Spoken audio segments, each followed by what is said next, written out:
नमस्कार विद्यार्थियों, हमने पिछले 2 वीडियोस में सुदामा चरित्र और इनके पद का पठन किया और पूरे ही पदों में हमने व्याख्या और भावार्थ को अच्छे से समझ लिया है।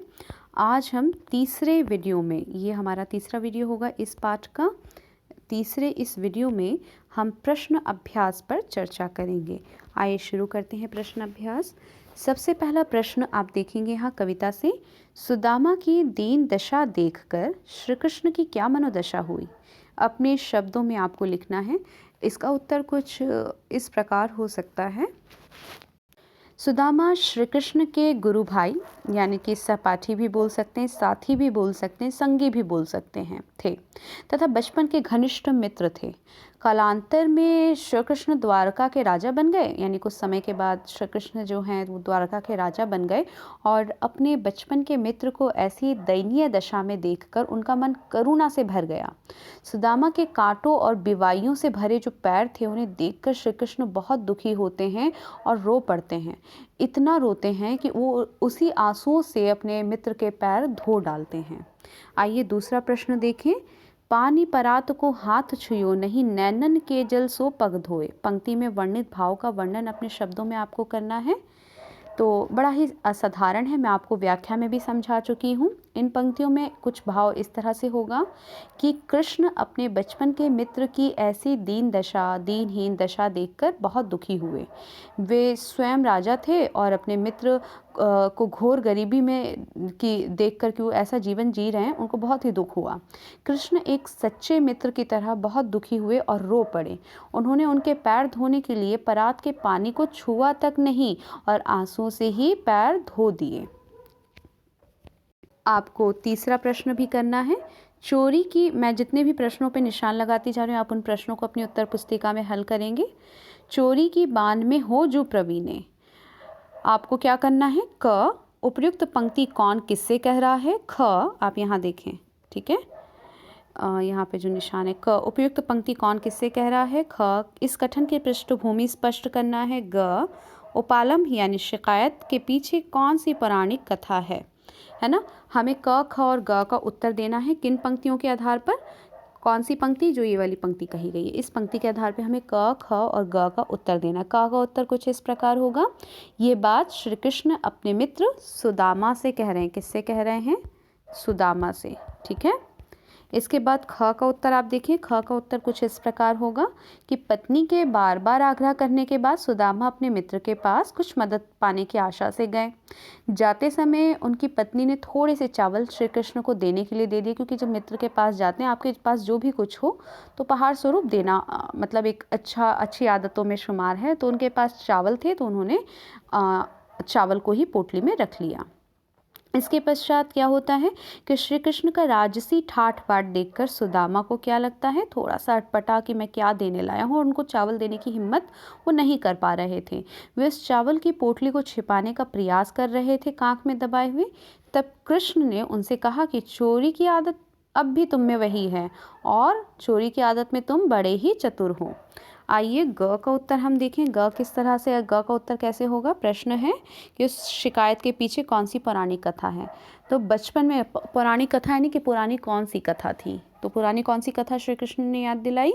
बचपन में श्री कृष्ण और सुदामा ऋषि संदीपनी के आश्रम में शिक्षा प्राप्त किया करते थे।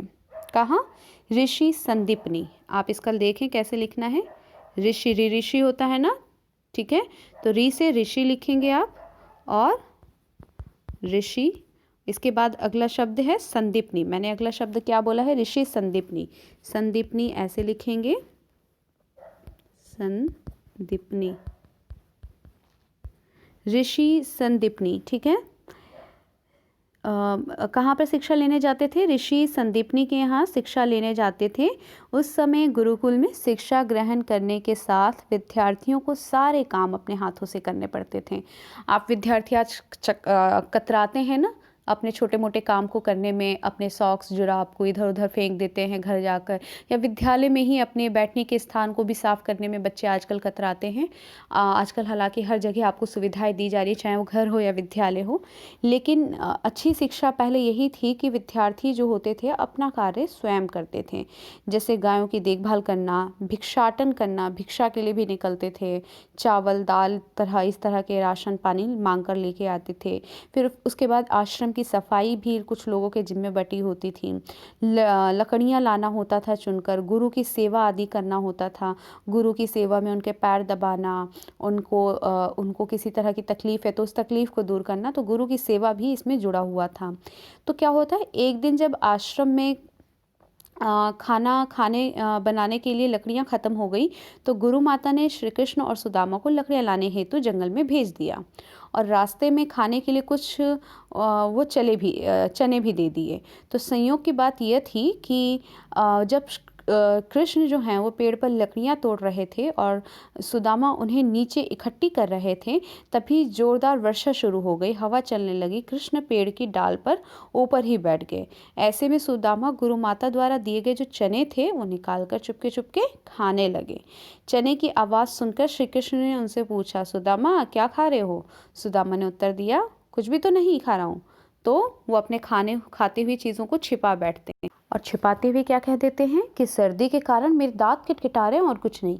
इस तरह श्री कृष्ण से चोरी करके सुदामा ने चने खाए थे, और उसी घटना को याद करते हुए श्री कृष्ण उनकी चुटकी लेते हैं, मज़े मज़े में ये बात उन्हें याद दिलाते हैं।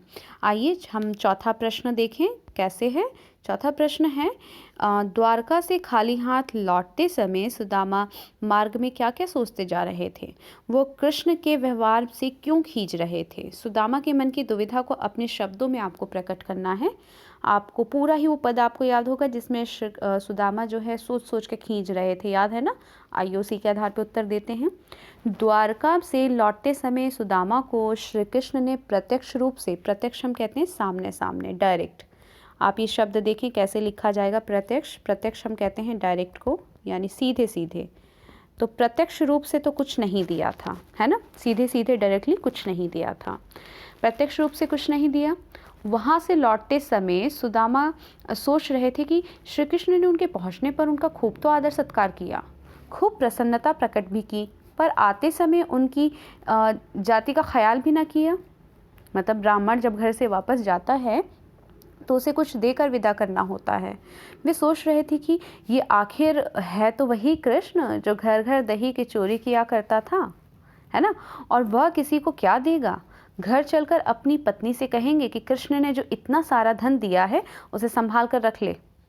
मतलब खींच व्यक्त कर रहे हैं क्योंकि पत्नी ने ज़बरदस्ती भेजा था, लगा था कि कुछ मदद मिल जाएगी।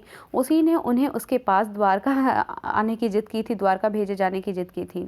सुदामा कृष्ण की महिमा से अनजान थे और इसीलिए कृष्ण के व्यवहार से खींच रहे थे। सुदामा के मन की दुविधा यह थी कि खूब मान सम्मान तथा आदर सत्कार करने वाले श्री कृष्ण ने उन्हें कुछ नहीं दिया। यही दुविधा सुदामा को सता रही थी। तो प्रश्न संख्या चौथे का उत्तर कुछ इस प्रकार होगा। ये पांचवा देखें। पांचवा, अपने गांव लौटकर जब सुदामा अपनी झोपड़ी नहीं खोज पाए तब उनके मन में क्या क्या विचार आए, कविता के आधार पर आपको प्रकट करना है। पांचवें प्रश्न का उत्तर कुछ इस प्रकार होगा कि जब अपने गांव लौटकर सुदामा अपनी झोपड़ी नहीं खोज पाए तो उनके मन में विचार आया कि कहीं वे अपना रास्ता भूल और भटक तो नहीं गए, या वो द्वारका वापस तो नहीं आ गए, या उनके मन मस्तिष्क पर द्वारका के राजभवनों का भ्रम तो नहीं छा गया है जो चारों तरफ उन्हें राजभवन ही नजर आ रहा है और ये भ्रम छटने का नाम नहीं ले रहा। इस तरह की दुविधा उनके मन में आ गई थी। आइए हम छठा प्रश्न देखें। छठा प्रश्न है, निर्धनता के कारण क्षमा कीजिए, निर्धनता के बाद मिलने वाली संपन्नता का चित्रण कविता की अंतिम पंक्तियों में वर्णित है। कि अचानक से जब बहुत कुछ प्राप्त हो जाता है तो कैसा महसूस होता है और क्या लगता है, उसके बाद उसका जो वर्णन है उसको आपको प्रकट करना है। ये आपको अपनी उत्तर पुस्तिका में नहीं करना है, लेकिन आप इसे सिर्फ समझेंगे।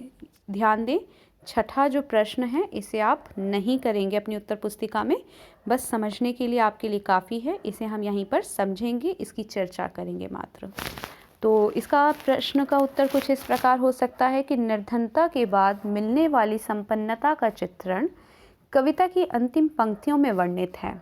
उसे अपने शब्दों में कुछ इस प्रकार से आप लिख सकते हैं कि प्रभु की कृपा से सुदामा की विपन्नता यानी गरीबी इस तरह संपन्नता यानी अमीरी में बदली कि स्वयं सुदामा भी इससे चकित रह गए।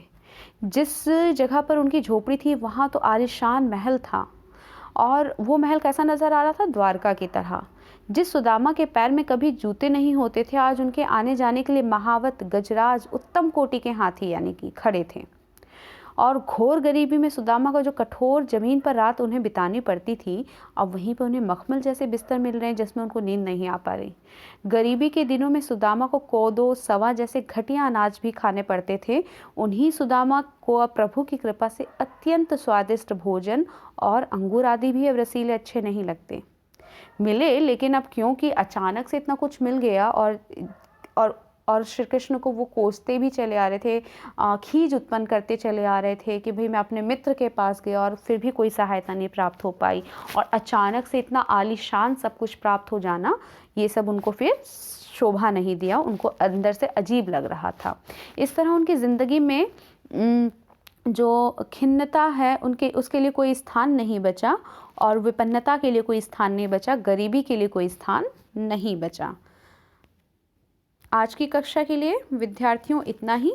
आपको ये वीडियो अच्छा लगा हो तो लाइक, शेयर और सब्सक्राइब ज़रूर करें, और जो भी आपको अगले प्रश्नों में दिक्कत हो मुझे ज़रूर बताएं। मैं उसका भी वीडियो आपको यहाँ पर बता सकती हूँ, आपके साथ साझा कर सकती हूँ। आप यहाँ देखिए, यहाँ पे शब्दों के अर्थ भी दिए हुए हैं। आप कृपया इन शब्दों को और इसके दिए गए अर्थों को ज़रूर पढ़ें।